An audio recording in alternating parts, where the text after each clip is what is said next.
Why? Like, the truth in Shanghai, in and of itself, is already fucking damning enough.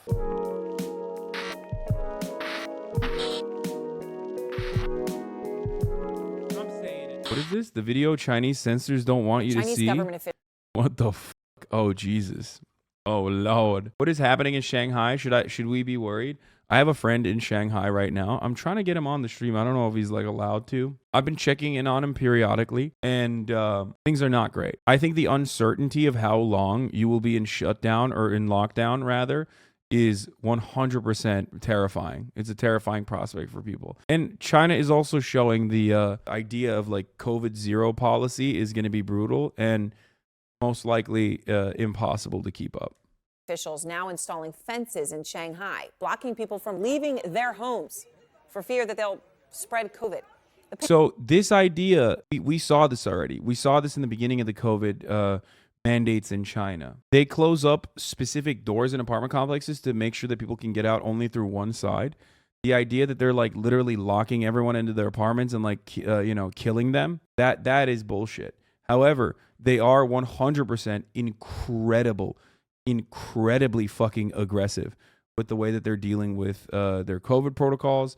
I mean, there are literally fucking Americans and expats living in China currently. So for the record, I just want to point that out. Like, you can't just like fucking China can. But Ian Godrum on to talk China would be a good one. Don't know if that's your friend or not. No, that's not my friend. Yeah, the videos of like them fucking bagging up pets and shit, disastrous. Panic is now spreading to Beijing, where authorities are testing nearly 20 million residents at least 3 times this week. David Culver, as you know, is part of the only American television crew living through the harsh lockdown in Shanghai, and he is, once again, out front. It's the video. Expat equals white immigrant. It's really funny you say that because my friend living in Shanghai is actually black. American, though. Well, Ghana and America, technically. But yeah, like I was saying, it's the uncertainty. From what I understand, the thing that's really fucking people up right now, well, there's a couple different problems.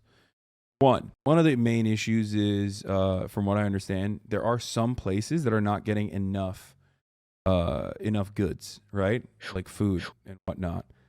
And that's a gigantic issue. But the main issue is the uncertainty of how long this shutdown, this lockdown is going to go on for. For example, my friend was going to, apparently his shutdown, like his lockdown was supposed to end, and then 2 people tested positive for COVID in their apartment complex, and they extended it by 14 fucking days. The entire apartment complex.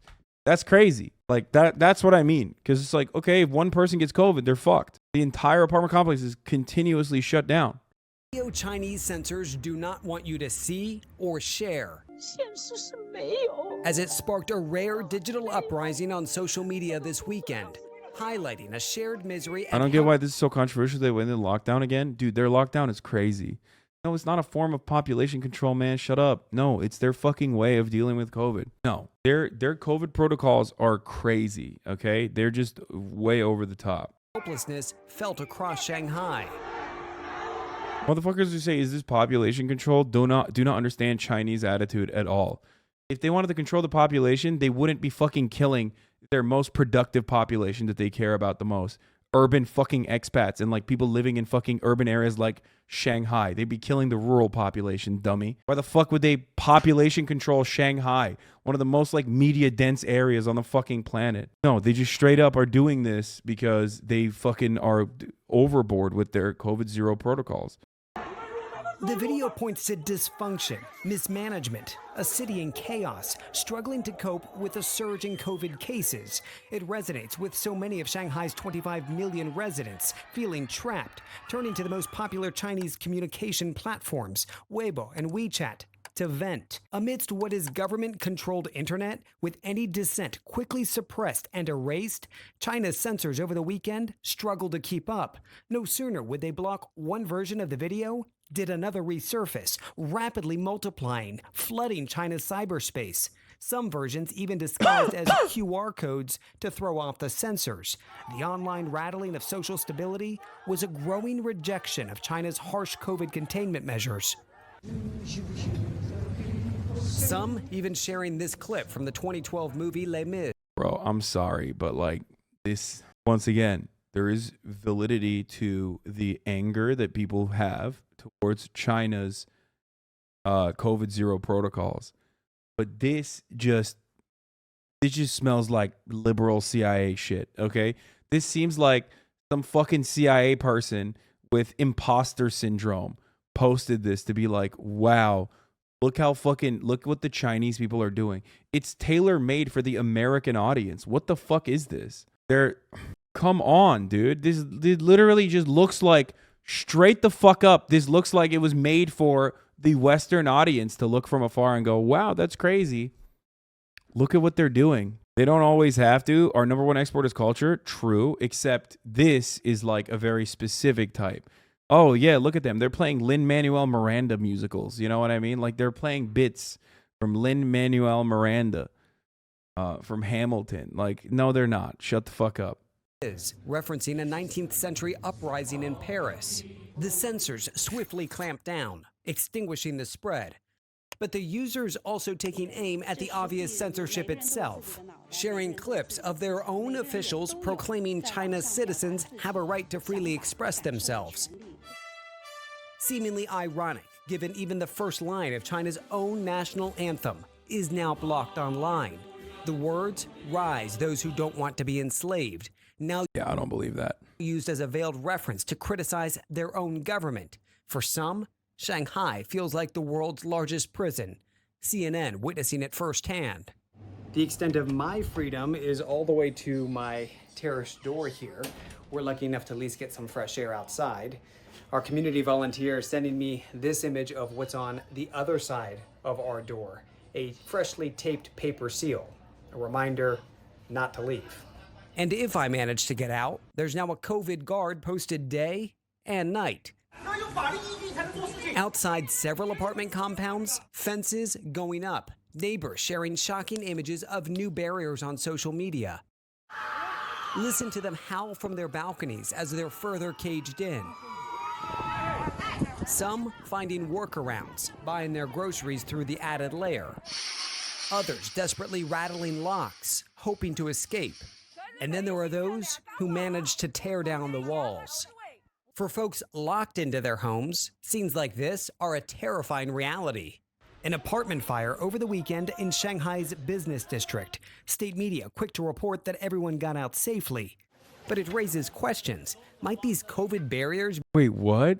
They're talking about fire hazards and shit? So they're like, oh, people got away. People got out of the apartment. But also, what if they didn't? How is this a news? Bro, why can't you just say it's fucking insane that they're doing like COVID zero protocols and it's completely gotten out of hand and the people are upset without just being like, what if people did die? Like, why? Like, the truth in Shanghai in and of itself is already fucking damning enough, okay? Especially to a fucking lib-brain Westerner, okay? You see COVID zero, you go, holy fuck, after all, we are a country that almost murdered politicians because they couldn't get their jalapeno poppers, okay? During our half-shut COVID zero, not even COVID zero, like our lackluster shutdown initiatives at the peak of fucking COVID. You don't need to do all of this to be like, look how bad China is, dude. What the fuck? I love that. I love that they just said like, well, you know, they said everyone got out, but what if they didn't? Okay, China has COVID zero. We have COVID 1000 initiatives.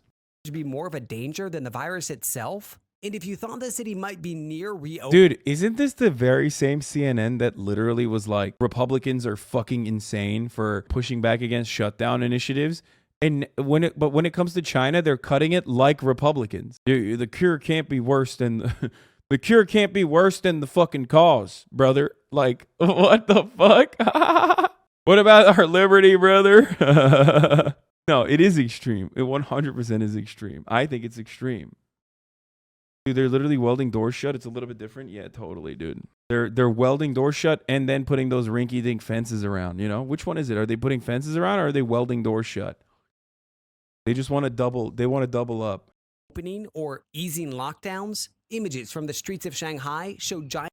It's not extreme. You are not expert, bitch. Yeah, I don't think I need to be an expert to be like, hey, it's kind of fucked up that, you know, 2 people getting COVID in an apartment is enough to extend a shutdown of that apartment that's been doing it for 39 days by another 14 days, literally at the end of that potential quarantine end.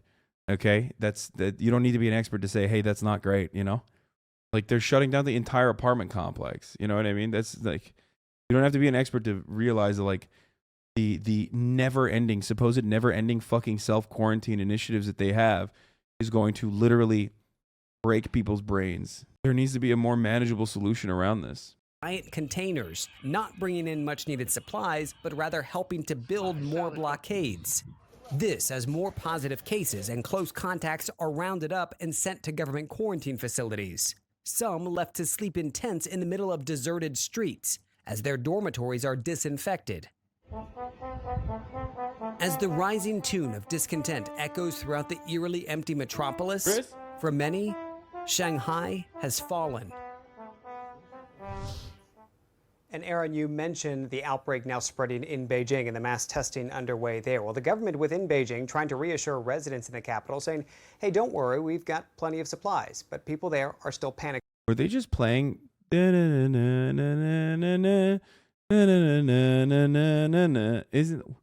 What's the song that they were playing? Was that Les Mis too? That was Les Mis, right? Yeah, I don't believe that. This is fucking straight up propaganda. I'm sorry. This is like tailor-made for fucking Western libs to look at and go, wow, China is fucking horrible. By nonetheless, many with this mentality. Do you hear the people sing? That's what they were playing fucking Les Misérables on le trombone in Shanghai. Okay, very good. I am so fucking lived up now. Sacre bleu. Hey, we saw what happened in Shanghai. We're not taking any chances. Wow. Amazing. All right, David, thank you very much. Yeah. Okay. Here's the honest take. Oh shit, this came out already? Fuck, this is good shit.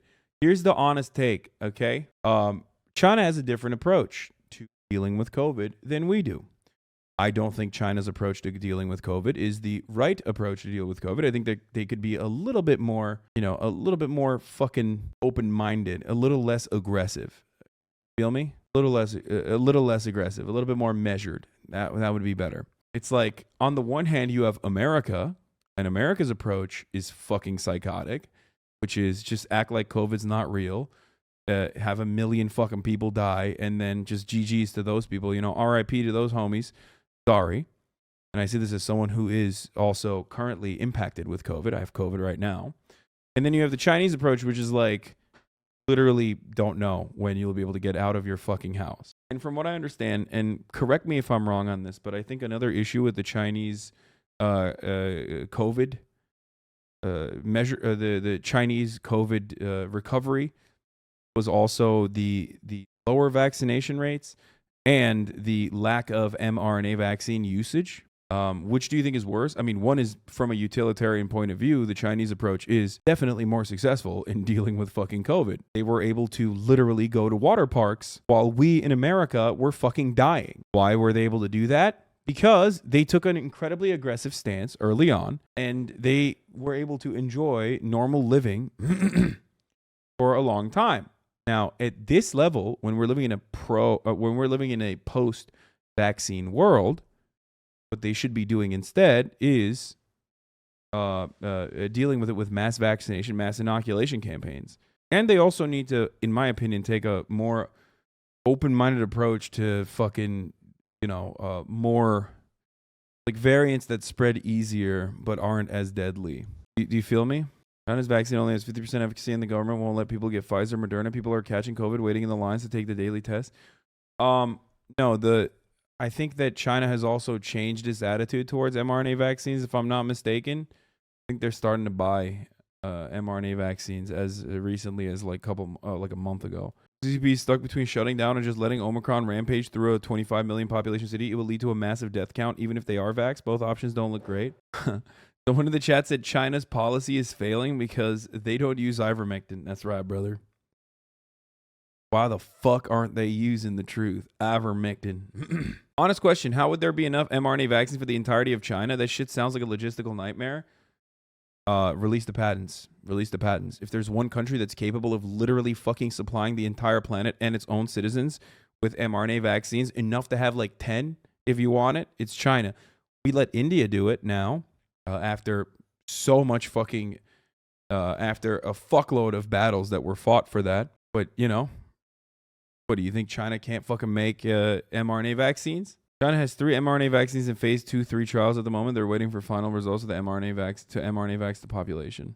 I mean, to be fair, they should have released the patents a long time ago. Not recently. They should have released the mRNA patents last year. Literally moving to Shanghai in October for work. Shitting my pants at the moment. No idea if I'll be able to enter. You'll be fine. Not sure if China has the ultra cold supply chain capacity for widespread mRNA vaccination distribution nationwide. I mean, yeah. Releasing patents is good, but China is not third world. They could just pay.